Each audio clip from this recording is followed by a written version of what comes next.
Après le cardinal Christian Toumi et la conférence générale anglophone, Peter Mafani Musonga et le forum de Buea, voici les femmes du sud-ouest et du nord-ouest réunies sous l'appellation Task Force qui, pour manifester leur ras-le-bol sur les événements ayant cours dans les régions anglophones du Cameroun, ont décidé de s'asseoir. C'était hier, à même le sol, avec arbre de la paix en main, au niveau de Bongo Square. Nous étions donc dans la ville de Buea. Un arrêt est demandé, un arrêt des violences et une reprise des chemins de l'école pour la rentrée qui est prévue le 3 septembre prochain. Nord-ouest, sud-ouest, assise pour la paix, c'est le fait du jour.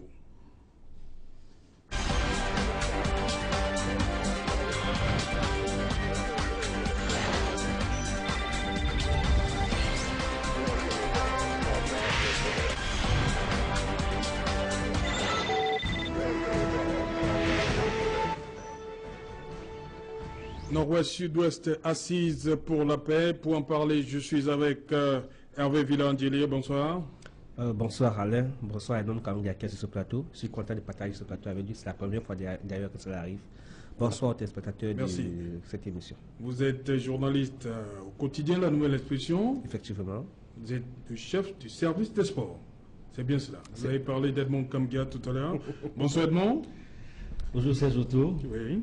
Vous êtes le chef service politique au quotidien La Nouvelle Expression. Tout à fait, monsieur. Mais avec une autre casquette, consultant l'émission Droit de Réponse, l'émission dominicale Droit de Réponse, des débats. Un rendez-vous. Voilà. Et vous êtes éditorialiste. Absolument. Au sein du groupe. Voilà. Je commence avec vous, Edmond Kamgia. J'ai parlé de l'initiative des ministres du culte au mois de juillet. La semaine dernière, c'est Peter Mafani Musonga qui réunissait à Buea près de 500 personnes pour le forum de Buea. Et hier, encore, une autre initiative. Là, cette fois, c'est les femmes. Oui. Comment comprendre ça? Cet enchaînement d'initiatives pour la paix. Cet enchaînement d'initiatives pour la paix montre que profondément les Camerounais et les Camerounaises sont soucieux de la paix sociale au Cameroun. Ils veulent que les choses reviennent à la normale. Mais il faut lire ce qui se passe dans le prisme de la rentrée scolaire qui va débuter dans quelques jours. Oui. Et c'est très important quand les femmes rentrent dans la danse, parce qu'il faut y lire le cri des femmes, le cri des mères, des mamans, qui en ont marre de voir tout ce qui se passe, qui en ont marre de voir comment on tue les enfants, on tue les parents, on tue les soldats, les gens meurent partout. Ce sont les femmes qui sont la mère de l'humanité. Alors elles disent que ça cesse. C'est ça le sens de leurs larmes, de leurs pleurs. Et il faut dire qu'après l'initiative du cardinal Christian Toumi et des confrères et de ses confrères religieux musulmans et protestants, après l'initiative controversée du forum, n'est-ce pas, du Buea, il faut dire que cette initiative, cette troisième, je peux lire la troisième. Elle est aussi controversée déjà, hein, parce qu'on dit que ce seraient des femmes proches du pouvoir parce qu'elles ont manifesté sans être inquiétées. Bon, elles ont manifesté sans être inquiétées, mais je ne voudrais pas rentrer dans cette controverse. Moi, ce qui importe, c'est le message qu'elles ont véhiculé. Et ce message-là n'est pas partisan. De dire... Mais non, Edmond, on pourrait vous dire la même chose par rapport à l'initiative de Peter Mafani Musonga. Le message était aussi qu'il faut que les choses s'arrêtent. Bon, sauf que dans le forum, on n'avait pas associé tout le monde. Oui. Bon, je ne sais pas si ces femmes sont d'une seule formation politique ou alors si elles appartiennent à plusieurs formations politiques. Est-ce qu'elles ont associé les femmes de la société civile? Ça, je ne sais pas. Oui, on annonce les femmes de la société. Les femmes de la société, voilà. Oui. Et quand une femme pleure, parce que la situation va mal dans le pays, parce que les enfants ne peuvent pas aller à l'école, parce que des soldats meurent, parce que les populations ne peuvent plus vaquer normalement à leurs occupations. Vous savez que on est à la veille de la rentrée scolaire, mais les librairies ne peuvent pas ouvrir. Par exemple, les marchés sont fermés à cause du Ghost Town. Et ça devient difficile. Et je l'ai souvent dit dans les plateaux récents, que la rentrée scolaire va être très difficile dans les régions du nord-ouest et du sud-ouest cette fois-ci, si on n'amorce pas de façon durable le débat, le dialogue, pour faire cesser cette situation de crise qui perdure depuis bientôt 2 ans. Ok. Hervé Villandelier, les femmes qui sortent à quelques jours de la rentrée, vous voyez un rapport? Oui, bien sûr. Elles l'ont fait parce que la rentrée pointe à l'horizon. Non seulement parce que la rentrée pointe à l'horizon, parce que la situation de vie devient critique et difficile dans cette partie du Cameroun. Vous savez que depuis bientôt 2 ans, la crise s'est analysée. Il est difficile de vivre dans cette partie du Cameroun comme nous vivons ici dans la région du littoral par exemple, ou bien ailleurs aussi. Ça fait qu'avec la montée des crises, des meurtres, assassinats, on a mal dans la chair. Elles ont mal. Elles savent qu'on ne peut plus rien faire. Et surtout, Edmond le disait tout à l'heure, vous savez, tous ceux qu'on tue, ce sont les enfants des femmes, ce sont leurs maris. Et du coup, les personnes les plus victimes, les personnes qui sentent davantage cette douleur, ce sont les femmes. Elles ne peuvent pas souffrir au moment de l'enfantement parce qu'elles sacrifient, elles risquent leur vie pour mettre au monde des enfants qu'on va rapidement tuer alors qu'elles espèrent justement que ce sont ces enfants-là qui viendraient les soutenir. Et qui veillent sur l'avenir des enfants, qui veillent sur l'avenir même de leurs mari, ce sont les femmes. Aujourd'hui, elles se trouvent sans enfants, elles se trouvent veuves. Et du coup, je pense qu'elles voient leur avenir très, très difficile. Et du coup, surtout que beaucoup d'entre elles également meurent dans les échanges de coups de feu qu'il y a de ce côté-là. Et du coup, il était important. Moi, j'estime d'ailleurs que leur sortie est même tardive. Voilà. Parce que leur sortie est tardive parce qu'elles devaient être les premières à crier haut et fort. Et je vous rappelle que dans l'histoire politique, le rôle des femmes, même si aujourd'hui elles n'occupent pas sur le plan politique une place très importante, si vous parlez du Cameroun, il faut quand même dire que quand on regarde l'histoire politique du monde, il faut quand même dire que les femmes ont toujours été importantes. Vous parlez un peu de la prise de la Bastille.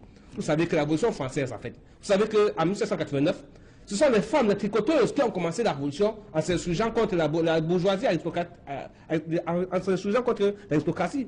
Vous voyez donc, ce sont les pauvres tricoteuses qui estiment que non. Si comme nous ne pouvons pas passer le temps à souffrir pendant qu'une poignée de personnes mangent, nous narguent. Je pense que c'est parti de là que le monde a changé. Je pense, en m'inscrivant, en prenant cet exemple que je viens de citer, que leurs cris, si elles continuent à crier ainsi, elles vont se faire entendre. Vous vous souvenez également que pour revendiquer des problèmes de terre dans la zone du nord-ouest, des femmes ont marché d'un village jusqu'à aller rencontrer le gouverneur de la région du nord-ouest. Oui. Elles ont fait presque 34 km à pied. Oui. Et le gouverneur était obligé de venir les écouter parce qu'elles en avaient marre. Et je pense que c'est en criant encore aujourd'hui ces femmes, cette crise peut s'arrêter parce que ce sont les enfants qui sont en brousse, ce sont leurs maris qui sont en brousse, et même les soldats, il peut avoir une mobilisation comme ça tout azimut sur l'ensemble du triangle national et que, une fois de plus, les femmes font entendre leur voix et que la situation change. Edmond Kamgia, vous pensez que ça arrivé un peu tard? Effectivement, ça arrive un peu tard. Oui. Mais en réalité, on peut le comprendre, compte tenu du contexte dans lequel les choses se sont passées. Et il y a eu, depuis le début de la crise, beaucoup de répression, beaucoup de pression, beaucoup d'échauffement, s'il faut utiliser ce terme trivial, pour dire qu'en réalité, à aucun moment, on a officiellement associé la femme au débat, au discours, au dialogue dans la crise anglophone. Mais la femme peut s'imposer aussi, hein? Oui, la femme peut s'imposer. Mais c'est ce qu'elles viennent de faire. Voilà. Elles viennent de faire. Elles sont sorties pour crier leur ras-le-bol, oui, qu'elles n'en veulent plus de cette guerre qui dure. Oui. Et c'est pour cela qu'il faut féliciter leur sortie. Et je pense que la femme joue un rôle essentiel dans la recherche de la paix. À l'ONU, comme partout ailleurs, on célèbre le rôle de la femme. Il me semble aujourd'hui nécessaire d'indiquer que le gouvernement devrait encourager, écouter le message de ces femmes qui sont sorties pour pleurer, pour dire non, que cela s'arrête. Parce que les enfants qui meurent, les soldats qui meurent, tous ceux qui disparaissent de manière tragique, qui sont tués, n'ont pas de couleur. Parce que tu sois du RDPC, que tu sois de l'opposition, que tu n'appartiennes à aucun parti politique, quand tu es tué, tu es mort. Oui. Tu es mort. La mort, je dirais, n'a pas de parti politique. La mort ne choisit pas. Quand les armes sortent, crépitent, ce sont des Camerounais qui meurent. Et je pense que ces femmes viennent de poser un acte important. Il va falloir que le gouvernement, comme tous les autres parties prenantes dans cette crise, puisse les écouter. Quand je dis toutes les autres parties prenantes, je pense notamment à ceux qui affrontent les soldats. Oui. À ceux qui affrontent les soldats, parce que ce sont aussi les enfants de ces femmes. Il faut que ceux-là décident d'appliquer ce que le cardinal Toumi, dans son communiqué, avait dit, le cessez-le-feu. Oui. Parce que voici venu le moment du cessez-le-feu. C'est de ça qu'il s'agit aujourd'hui. Il faudrait que toutes les parties prenantes, au niveau des forces gouvernementales, comme au niveau des forces dites sécessionnistes, au moins maintenant on cesse le feu. Rappelez-vous également, si vous lisez, si vous suivez tout ce qui se passe sur les réseaux sociaux, et même l'actualité ces derniers temps, les socialistes commencent à se poser des questions. Certaines fronts, certaines tendances disent qu'ils ne sont pas, disent qu'elles ne sont pas contre le retour à l'école des enfants. Oui, donc ça, ce sont les messages. Le discours est en train de changer. Le discours est en train de changer. Donc, certaines forces dites sécessionnistes ne sont plus totalement contre le retour des enfants à l'école. Oui. Veulent bien respecter le droit d'aller à l'école des enfants. Oui. Donc, de plus en plus, on sent une certaine atténuation. Oui. Et je veux croire que ça augure quelque chose de bon pour la rentrée scolaire prochaine dans ces deux régions. Voilà, il nous a rejoint sur ce plateau. Sylvestre Hippolyte Zangao, bonsoir. Bonsoir Serge Alain. Vous êtes de la rédaction centrale Equinox Télévision et Radio Equinox. Bienvenue. Merci. Voilà, sur cette sortie des femmes du Nord-Ouest et du Sud-Ouest, hier à Bongo Square à Buea, comment interprétez-vous cette sortie? Elle arrive un peu tard. Sur ce plateau, certains ont pensé que ça arrivait un peu tard, mais cette sortie a sa place quand même. La force qu'exprime cette sortie fait forcément oublier le caractère tardif de cet acte-là. Il le fallait. Il le fallait surtout en ce moment où on est en train d'aller vers des échéances importantes de la vie nationale. Tous les Camerounais sont concernés. Les femmes représentent une force incommensurable. Pour nous qui sommes en plateau ici, chacun partage une vie avec une femme et on sait qu'à un moment donné, quand ça ne va pas dans le foyer, c'est elle qui frappe du poing sur la table alors que prétendument, c'est vous qui êtes le chef de famille. Oui. Mais à des moments, vous vous rappelez que forcément, elle doit prendre son caractère de ministre de l'Intérieur. Et c'est ce que ces femmes ont fait hier dans la région du Sud, dans la ville de Buea précisément. On peut dire, on peut poser mille et une questions. Pourquoi elles n'ont pas fait ça depuis un an et demi? Pourquoi elles n'ont pas fait ça hier? Pourquoi elles n'ont pas fait ça au lendemain de la sortie du maire Ekema qui a un peu embrasé les choses dans la ville de Buea? Elles l'ont fait hier. C'est déjà ça qu'il faut considérer. Et je puis vous assurer que, avant de venir à votre plateau, nous avons pu échanger avec quelques personnes qui sont sur place dans la ville de Buea. C'est un geste qui a marqué des personnes sur place à Buea et même des personnes les plus radicales. Parce que la femme, c'est la mère de l'humanité. Vous avez beau être assez fermé, mais lorsque la femme prend position, même nous sommes une famille, lorsque vous êtes un enfant têtu, à un moment donné, la mère, on peut dire, c'est celle qui cajole, c'est celle qui caresse, le papa est peut-être celui qui est le plus rigoureux, mais la maman est, à la fin, celle qu'on écoute toujours le plus. Et je pense que c'est ce qui va se passer. Cette sortie va forcément apporter des changements. Ça va faire bouger les lignes. Maintenant, il ne faudrait pas qu'on abandonne les femmes dans l'initiative qu'elles ont prise. Et puis moi, je voudrais rapidement que les gens oublient ou laissent tomber ces polémiques qui sont en train de naître, ou un autre caractère qu'on est en train de vouloir donner à cette sortie, à cette initiative des femmes. On va dire que non, c'est quelque chose de fabriqué, elles sont sous la bannière de X ou de Y. Mais écoutez, ce n'est pas parce qu'on a du RDPC qu'on sait d'être une femme. Ce n'est pas parce qu'on est du SDF qu'on sait d'être une femme. Ce n'est pas parce qu'on est de X parti ou bien de Y parti qu'on sait d'être une femme. Ce sont des femmes, il faut voir ça comme tel. Elles ont fait une sortie, sont des mères d'enfants. À la fin, Serge Alain, pensez-vous qu'une femme puisse faire de la rigolade avec sa progéniture? Quelqu'un qu'elle a porté dans ses entrailles durant 9 mois? Mais non. Mais non, ces femmes souffrent. J'estime même qu'à un moment donné, parce que vous savez que dans la région du Sud-Ouest, ou alors dans les régions anglophones, il y a cette forte culture qui veut que la femme laisse toujours à l'homme prendre les devants, qu'elle lui donne toujours sa place. Et je pense que c'est ce qui a un peu retardé l'action de ces femmes. Mais cette action est là aujourd'hui, il faut la saluer, il faut l'accompagner. Je veux revenir sur les symboles avec vous, avec Villantieri. Le fait qu'elle s'asseye à même le sol, ça peut vouloir dire quoi? Une femme à même le sol, c'est une femme qui pleure. C'est une femme qui a endeuillé. C'est une femme, en fait, généralement dans notre culture, chez les Bantous, quand on est assis à même le sol, les pieds tendus, c'est parce qu'on a perdu quelque chose de si important. Et ça peut être qu'un être humain. Et vous imaginez que si on se met à comptabiliser le nombre de personnes tombées sur le champ de tir, que ce soit chez les forces de l'ordre, que ce soit chez ceux qui se vendiquent de la sécession, vous comprenez qu'on a plus de plusieurs centaines de morts. Et ce sont des enfants, les époux, des femmes. Elles ont des raisons de se lamenter, de le faire de la belle manière. D'ailleurs, hier, les images en témoignent suffisamment. Donc, du coup, ce n'est pas une surprise. Elles sont vraiment affligées, elles sont meurtries.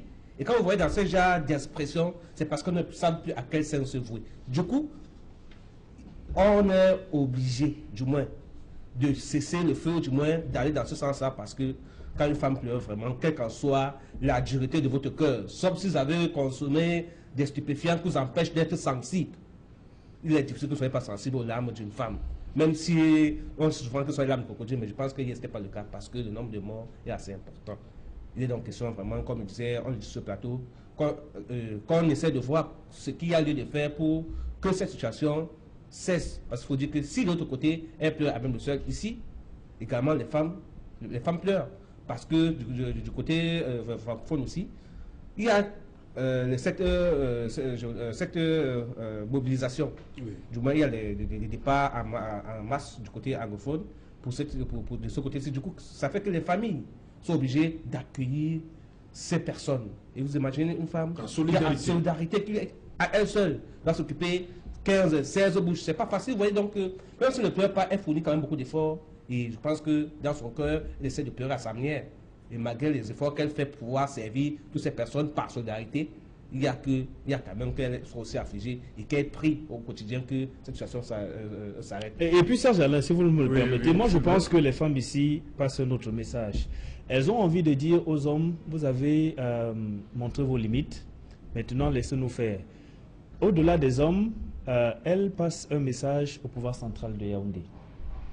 Le message qu'elles passent, c'est un message d'humilité, parce qu'une femme, une mère qui s'assoit à même le sol, c'est un signe en même temps d'humilité et de détresse. Il faut voir ça comme ça. Je répète encore, ce que ces femmes ont fait hier, c'est quelque chose d'assez fort. Et il serait inadmissible que ça ne fasse pas. Donc cette polémique-là qui naît sur les motivations... C'est une polémique qui n'a pas de sens. Oui. Ceux qui, au prétexte de X ou Y, cherchent des poux sur le crâne chauve de ces femmes-là, moi je vais leur poser la question de savoir qu'est-ce qu'ils ont fait eux. Ce n'est pas aujourd'hui que cette crise a commencé. Peut-être que cette situation les arrange. Laquelle situation les arrange? Que le pourrissement. Non, même si le pourrissement les arrange. Mais si le pourrissement les arrange, ils n'ont qu'à se taire et laisser les femmes jouer leur partition. Chacun joue sa partition comme il veut dans cette crise. Mais tout le monde sait que la majorité des Camerounais sont pour la paix. Parce que ce soit X à gauche qui prend les armes, l'autre à droite qui prend les armes, à la fin, qui tombe? C'est un Camerounais, c'est une Camerounaise qui tombe. Oui. C'est le sang des Camerounais qui tombe, c'est le sang des Camerounais qui coule. Oui. Vous pensez que on n'a pas besoin d'être un peu plus d'une centaine de millions, nous sommes 235 et tutoriels au Nigeria, être aussi avoir un marché local assez fort? Ben si. Mais alors, on a envie d'atteindre ces objectifs, avoir une forte démographie, avoir une forte population, une population dense, mais là, voir encore être diminué à cause des événements qui auraient pu être évités, c'est quelque chose d'inadmissible. C'est pourquoi il faut saluer chaque action qui est entreprise dans la recherche des solutions, dans la recherche de l'apaisement. Et c'est ce que ces femmes ont fait.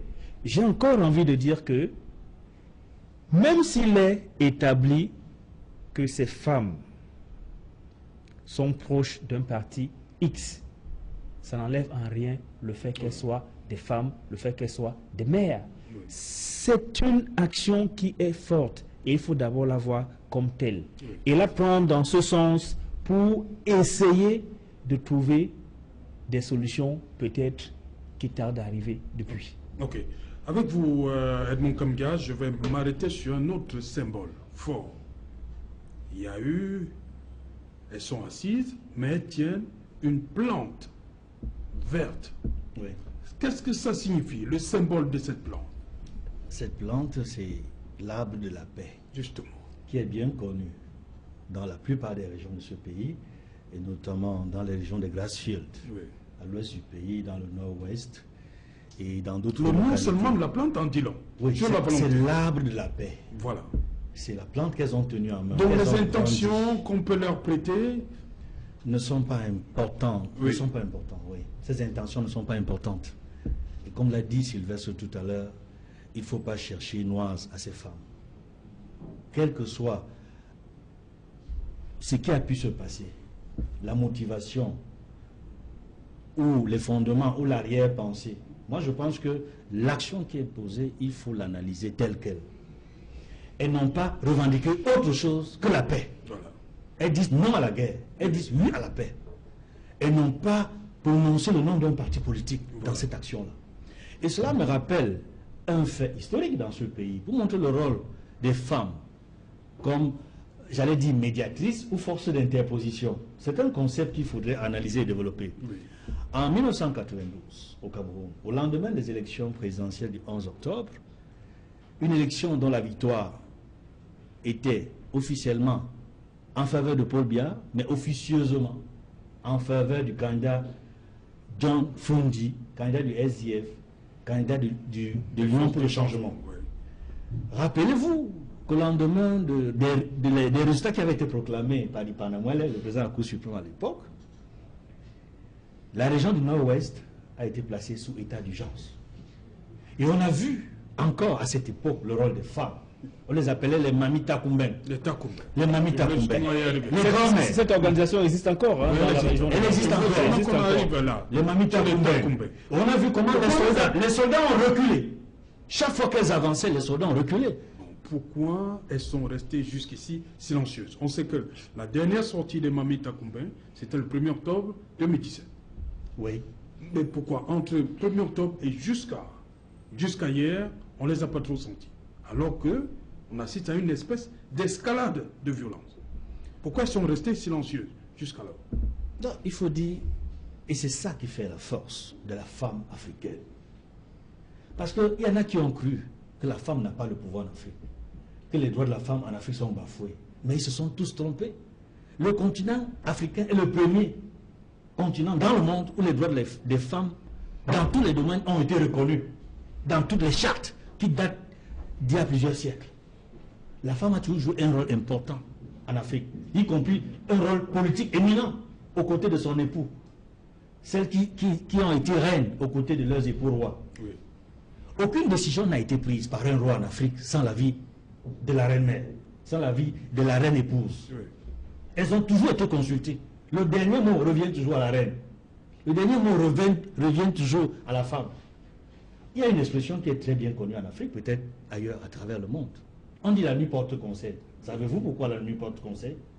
Parce que le chef de famille qui va prendre une décision, ou le roi qui va prendre une décision, dans la nuit, C'est après consultation. c'est après consultation de son épouse. Même si c'est lui qui vient annoncer la nouvelle. Et la décision qu'il annonce le lendemain, là, Oui. en fait, c'est le fruit de sa cogitation en tenant compte des Concertation. conseils Oui. de son épouse. Et très souvent, c'est la décision de la femme. Parce que quand la femme prend une décision, c'est avec l'instinct maternel. Elle prend la décision avec le cœur. L'homme a tendance à prendre la décision en ne tenant compte que de la raison. Or, une bonne raison doit avoir une dose, une bonne décision doit avoir une bonne dose de raison et une bonne raison de cœur. Très souvent, c'est peut-être par déformation. Je suis par ailleurs théologien. Oui. Vous savez, on dit souvent que Dieu a un cœur maternel. C'est difficile à comprendre. Quand on dit Dieu a un cœur maternel, on imagine Dieu homme. Mais on dit, il y a même une grande chanson d'un éminent artiste qui dit Dieu est une femme. Dieu est une femme. Tout ce que veut la femme, tout ce que Dieu veut, Tout ce que veut la femme, Dieu le veut. ce que veut la femme, Dieu le veut. Dieu le veut. En réalité, si Dieu ne refuse rien à la femme, quand la femme intervient, donc il faut imaginer que le temps de Dieu est arrivé. Et peut-être qu'on s'achemine vers la solution finale dans cette affaire. Le temps de Dieu est véritablement arrivé avec Vilan Diré. Nous espérons que le temps de Dieu est effectivement arrivé parce que, après l'analyse de l'événement, il faut comprendre que certainement les femmes sont intervenues au moment où il fallait. Il faut mieux tard que jamais. Et elles veulent exceptionnellement que leurs épouses, leurs époux et que leurs enfants ne soient plus tués et que la paix revienne. Surtout que nous sommes à la veille de la rentrée scolaire. Oui. Quand on voit ces progénitures ne pas aller à l'école, ne pas s'éduquer, ne pas se former, on comprend donc que la femme qui veille également sur l'avenir de la nation en train de voir la nation disparaître ou bien s'éteindre. Et du coup, par souci, parce qu'il faut quand même que dire que les femmes sont à l'origine du monde. Si au départ du monde, c'est vrai qu'on a créé, c'est d'abord Adam, ensuite est venue Ève, mais Ève a facilité que l'on mette au monde d'autres enfants. Oui. Vous voyez un peu, donc ça veut dire que sur le plan purement chronologique et parlant des naissances, c'est la femme qui est la mère de l'humanité, on le dit souvent chez nous. Donc du coup, elle voudrait justement que quelque chose s'arrête. On espère qu'elles ne vont pas s'arrêter là et qu'elles vont continuer à asséner les coups là où ça fait mal, en pleurant aux yeux de tous ceux-là qui tiennent les armes afin qu'ils puissent en déposer, parce que c'est là où il faut justement qu'on arrive. C'est vrai, c'est pour les enfants. Mais moi, c'est sur cette situation, j'ai envie de dire honte aux hommes, y compris moi. Oui. Ah oui, mais on n'a qu'à se poser la question. Qu'ont fait les hommes? Les hommes ont échoué, carrément. Qu'ont fait les hommes? Ils ont d'abord fait quoi? Avant de conjuguer ce verbe-là, échouer, qu'ont fait les hommes d'abord? Les hommes n'ont rien fait. Les hommes sont restés sur des grands discours, les hommes sont restés sur leur orgueil, cet orgueil masqué, cet orgueil de l'homme qui amène l'humanité dans la perdition depuis des siècles aujourd'hui. Mais il a toujours fallu que ce soit la femme qui se lève pour remettre les choses sur le droit chemin. L'initiative de ces femmes nous interpelle. Je ne le dirai jamais assez sur ce plateau. L'initiative de ces femmes interpelle tout le monde. Journalistes, acteurs politiques, acteurs de la société civile, footballeurs, tout le monde doit se sentir interpellé. Parce qu'à un moment donné, nous sommes en Afrique. Edmond le disait tout à l'heure, ce n'est un secret pour personne, hein. Officiellement ou officieusement, l'Afrique est essentiellement une société matriarcale. Les femmes ont un fort pouvoir dans nos sociétés africaines. Oui. Peut-être, malgré ce pouvoir qu'elles ont, leur humilité les amène toujours à laisser les hommes prendre les devants. Et c'est ce qui s'est passé, je le dis encore. Okay. Parce que vous avez posé la question de savoir tout à l'heure, pourquoi pas hier, pourquoi aujourd'hui. Oui. Mais c'est parce qu'ils ont voulu laisser les hommes faire, ils ont vu que les hommes ont échoué. Ou ils ont pris les devants. Que les hommes font ce Mais bien sûr. Ok, merci, merci. Cédric Noufélé, bonsoir. Bonsoir Serge Alain, bonsoir à vos invités. Voilà, le journal, c'est dans un instant, 2 ou 3 escales pour le 20h que vous allez présenter. Ce soir, vous suivrez où est-ce que les imprimeries, où est-ce qu'elles en sont, ces imprimeries nationales qui sont chargées de produire les bulletins de campagne et les bulletins de vote. Environ 90 millions de documents sont attendus afin d'être distribués à la fois pour les candidats à cette élection présidentielle, mais aussi pour permettre d'amorcer cette campagne électorale prévue dans quelques semaines.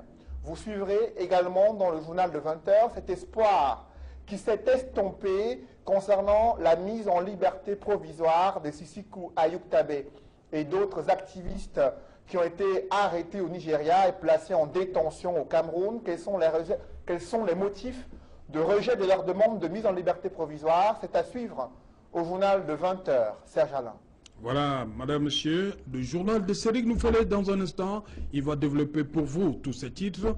Et quant à moi, je vous retrouve après pour le débrief.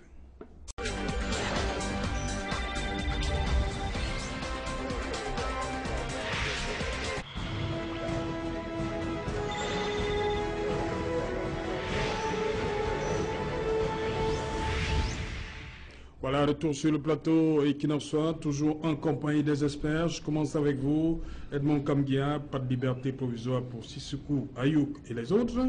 Un procès tout à fait particulier. Hein? Effectivement, c'est un procès particulier et ce n'est pas surprenant du tout que la liberté provisoire ne lui soit pas accordée compte tenu de la nature, n'est-ce pas, des faits qui lui sont reprochés. On voit bien que la situation est très sensible et on a bien vu comment les avocats se plaignaient des entorses dans la procédure. Ils faisaient observer, entre autres choses, qui n'ont pas pu, n'est-ce pas, permettre à leurs clients de se retrouver dans la salle.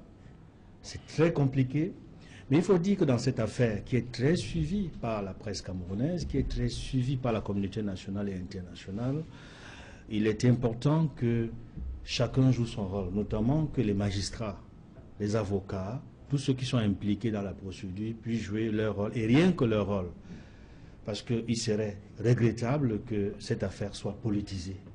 Elle est déjà suffisamment difficile dans un contexte tendu, avec la crise anglophone qui perdure depuis bientôt 2 ans. Il serait important que les magistrats jouent leur rôle jusqu'au bout, et que peut-être, au cas où Sissoko est condamné avec leurs camarades, que le politique puisse suivre son cours et que peut-être dans le cadre du dialogue politique qui est très attendu, il puisse y avoir une décision qui permette d'aller véritablement à l'apaisement dans ce pays. Ok. Vous voyez également un procès qui n'a rien à voir avec le politique? On peut éviter le politique dans ce cas-ci? C'est Vassi Hippolyte? Si on reste dans la norme des choses, on peut rester loin du politique parce que déjà il y a des faits qui sont reprochés aux prévenus. Donc sur la base de cela, ça veut dire qu'on peut véritablement aller dans un procès au-delà de ce que peut-être ce que d'aucuns qualifieraient d'un procès politique. Mais je dois dire que cette affaire a déjà le mérite d'avoir commencé sur la scène des audiences dès aujourd'hui.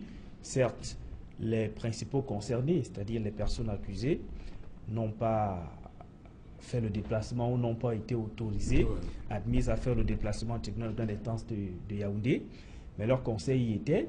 Et dans le journal, ce que nous fait tout à l'heure, on a suivi quelles sont les différentes plaintes d'incrimination de ces différents conseils, ces avocats-là qui comptent aller un peu plus loin et qui, vous voyez, chacun dans cette affaire cherche, on ne va pas dire à tirer la couverture de son côté, mais aller dans un procès véritablement équitable.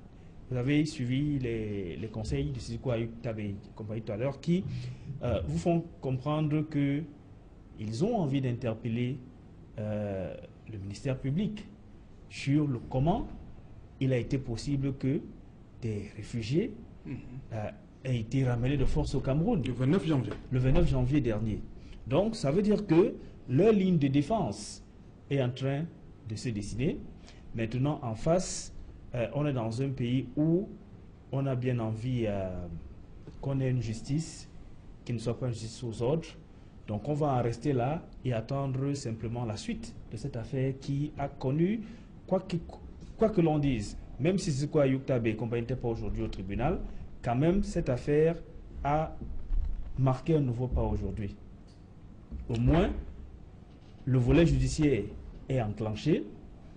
Au moins, on n'est plus dans les supputations du genre est-ce qu'ils sont au Cameroun, est-ce qu'ils ne sont pas. Même si certains vont quand même trouver la possibilité de dire que mais attendez, ces personnes sont donc au Cameroun, pourquoi n'ont-elles pas été? Mais ce ne sont pas les premières personnes qui sont épinglées dans le cadre d'une affaire qui voient l'affaire en question enrôlée et que le jour de l'audience, ces personnes ne soient pas présentes à l'audience. Ça peut arriver. Donc pour l'instant, on va s'en tenir au fait à ce qui s'est passé aujourd'hui. On verra la suite. Hervé Villandjele, au niveau du timing, lundi c'est la rentrée scolaire, en octobre c'est ça l'élection. Est-ce que vous ne voyez pas, est-ce qu'on n'aurait pas dû faire quelque chose aujourd'hui pour détendre un tout petit peu l'atmosphère? Vous vous rappelez effectivement que dans le cadre de la convocation, la conférence générale anglophone évoquée par oui.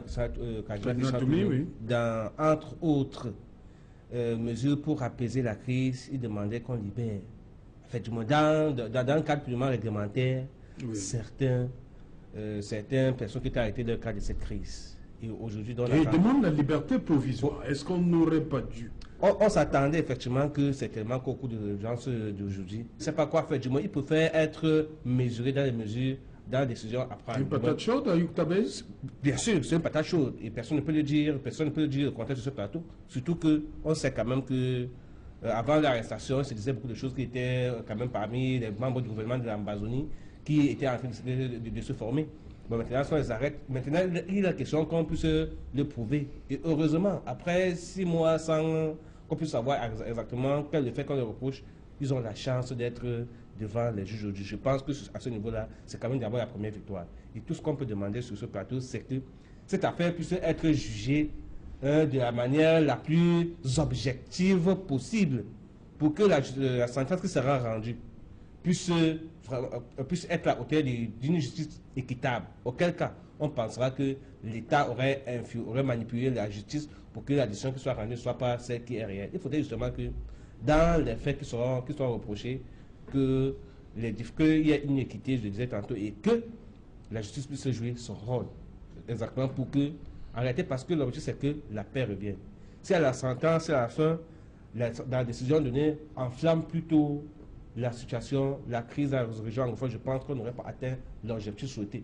Parce qu'on estime qu'étant un élément de ceux qui encourageaient la crise, surtout qui reste encore à le démontrer, c'est pourquoi on l'a arrêté. On estime qu'on a enlevé l'un des maillots de ceux qui revendiquaient la sécession. Et donc, du coup, on craint que peut-être en le relâchant, il peut établir encore ses tentacules et que le mouvement qui semble avoir perdu, je ne voudrais pas dire qu'ils ont perdu de la langue aujourd'hui, que cela recommence et que ça devient encore davantage plus dur et qu'on assiste aux montées des violences aujourd'hui. Donc, je pense que l'objectif, c'est que la paix revienne. Et certainement, quand la paix va revenir, normalement, que l'affaire va se dérouler d'une manière normale aussi. Bon, maintenant, je peux demander un seul vœu, que justice soit rendue de manière équitable.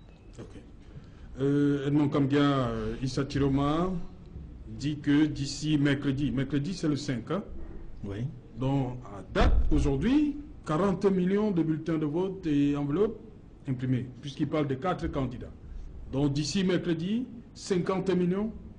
Pour les autres candidats. Oui. Je pense que techniquement c'est possible si l'on s'en tient au message, à la réaction, n'est-ce pas, du directeur de la production de Sopecam. Oui.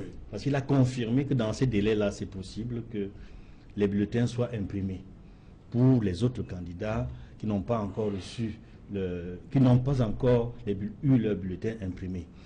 Il faut dire que le travail que vient de faire le ministre de la Communication vise à rassurer non seulement les candidats à l'élection présidentielle. Pour éviter ce qu'on a eu en 2002, c'est en 2002, effectivement. Voilà. Je m'en souviens, c'était au mois de juin 2002. On avait le ministre Kongwe Dima Ferdinand, c'était à l'AT. Oui, il était à l'AT. Les élections étaient prévues pour le 23 juin. On a dû décaler les élections d'une semaine, au 30 juin 2002, à cause des bulletins qui n'étaient pas disponibles pour tous les candidats et dans toutes les régions. Ce n'était pas le cas. Et cette fois-ci, on espère que cette descente sur le terrain va rassurer davantage les candidats, va rassurer également les électeurs. S'il y a problème, on fait porter le chapeau au ministre Laté.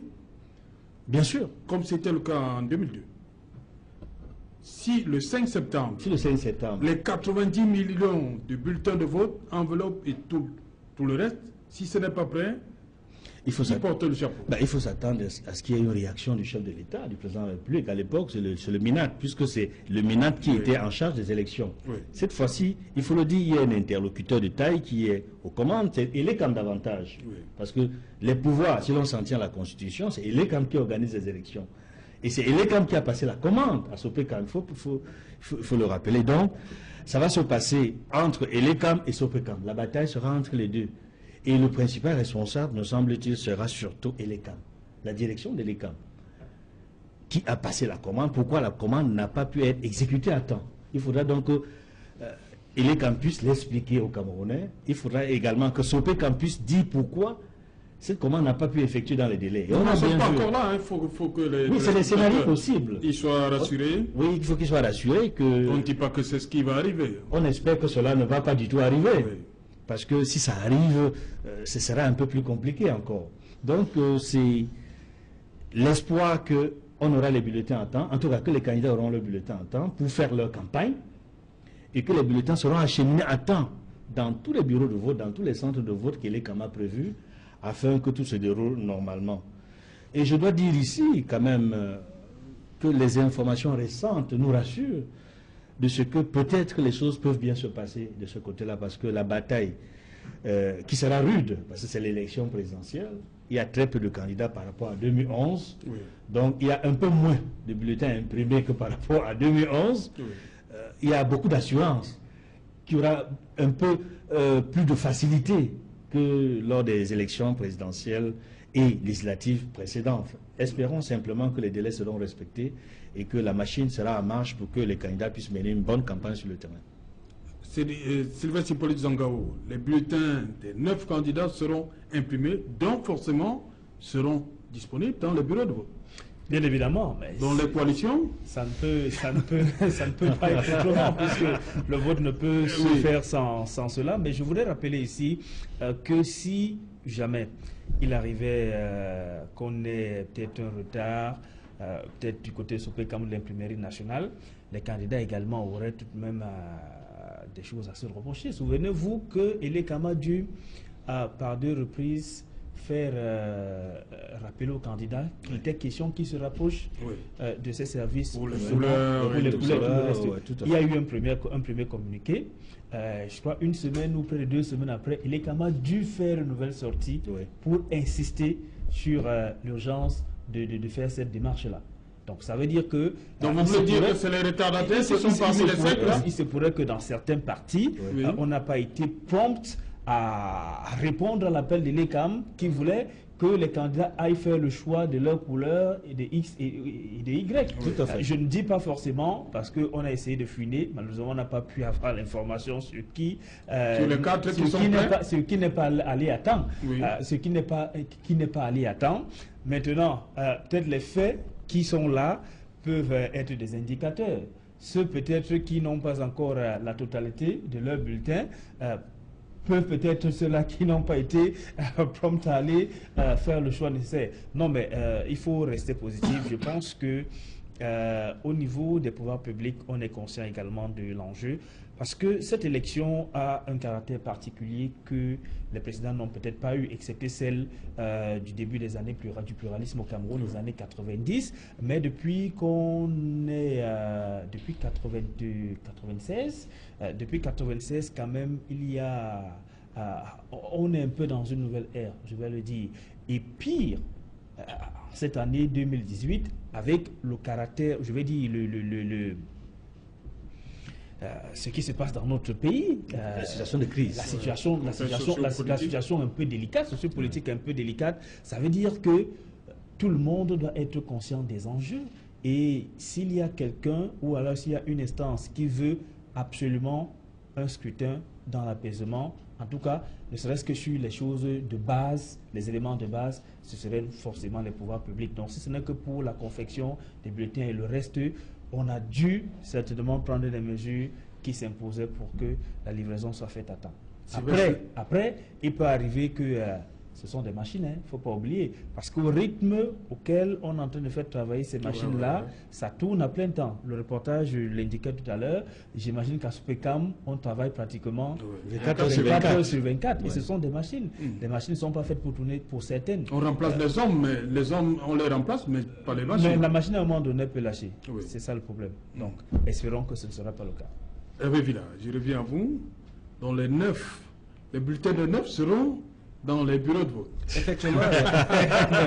C'est le message. Si votre politique n'a pas voulu répondre à ma question, je vous la pose à vous. Je ne suis pas sûr que j'ai tous les éléments pour répondre également à cette question, mais ce que je peux dire à l'aune de ce que nous observons, et en écoutant le ministre de la Communication, et surtout le directeur de SOPECAM, comprenez que effectivement les bulletins seront disponibles, du moins sans se fonder sur ces éléments-là.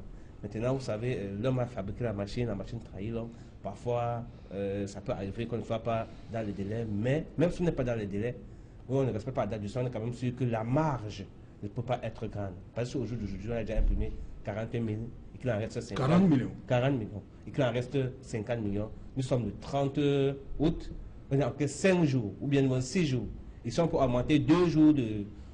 Les 2 jours de prévision, on est certain qu'avant le 7, on aurait fini l'impression et que maintenant, il va rester l'acheminement. Vous voyez, donc j'estime, je pense à mon avis que c'est faisable et que en partant sur cette base mathématique, calcul rapide, on est certain que ce sera rempli. Et vous savez que quand les bulletins de vote sont disponibles, à temps, l'élection se déroule également de manière normale.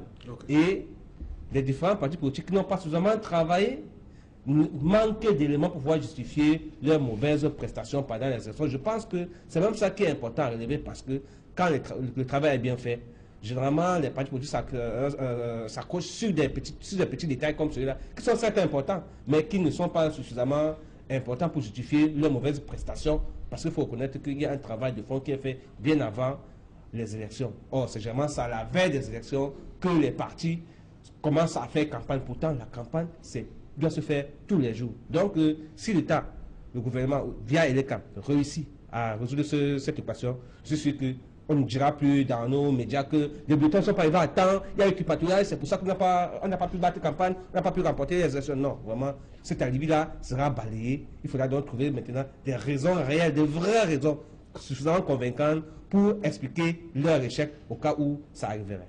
Ok, Edmond Kamkia. Je crois qu'on prend le fond de la question. Allez-y, répondez. Parce que depuis on tourne autour du pot. Oui, les 9 seront là. Edmond Kamkia. En fait, le fond de la question est celle de savoir si, en ayant donc les bulletins des 9 candidats, il y a coalition ou il n'y a pas coalition. C'est ça le fond de la question. La première hypothèse. Parce que ça, même s'il y a avant, ça va embrouiller. On ne pourra plus retirer. Ça peut embrouiller Les bulletins imprimés, on ne les peut plus les retirer. Voilà, c'était ça ma question.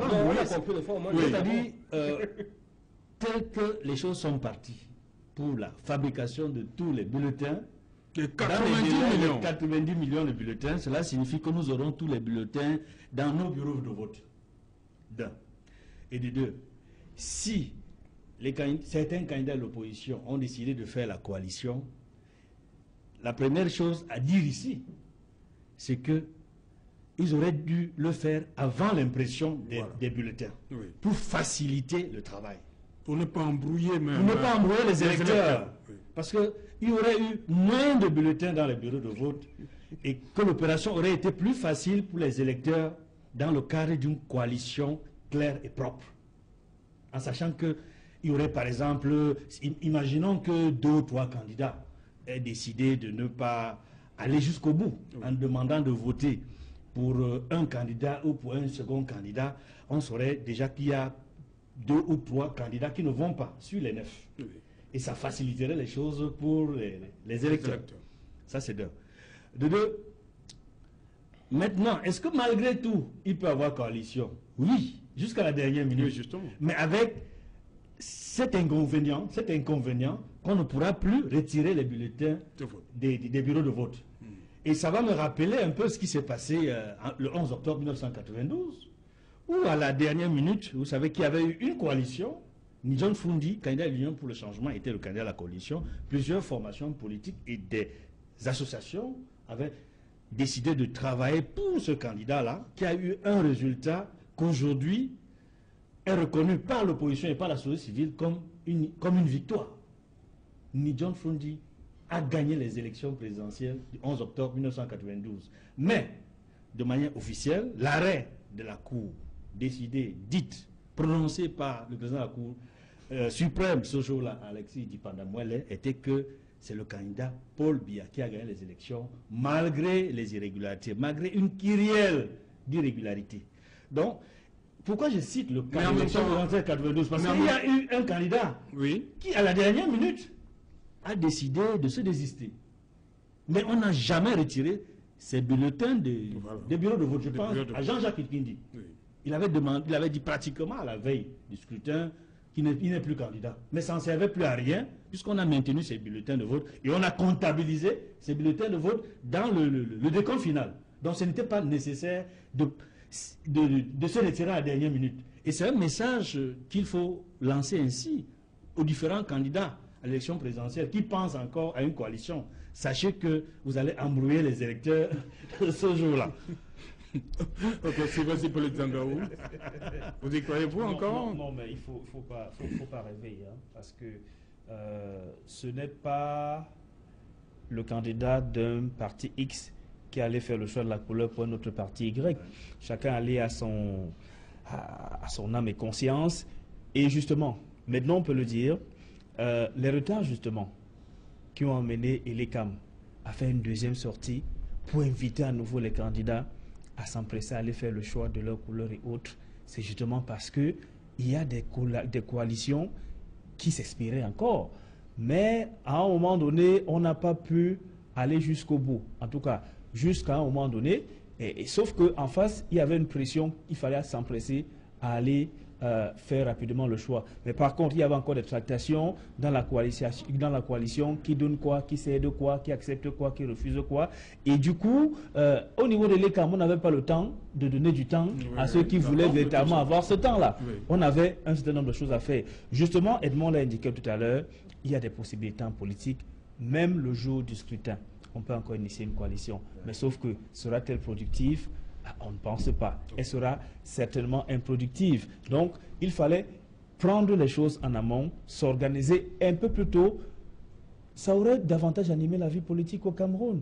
Qu'on sache qu'au lieu de 9 bulletins à imprimer, on a peut-être 6 bulletins, 5 bulletins. Ça aurait rendu cette élection un peu plus animée que ce qu'on a là en ce moment.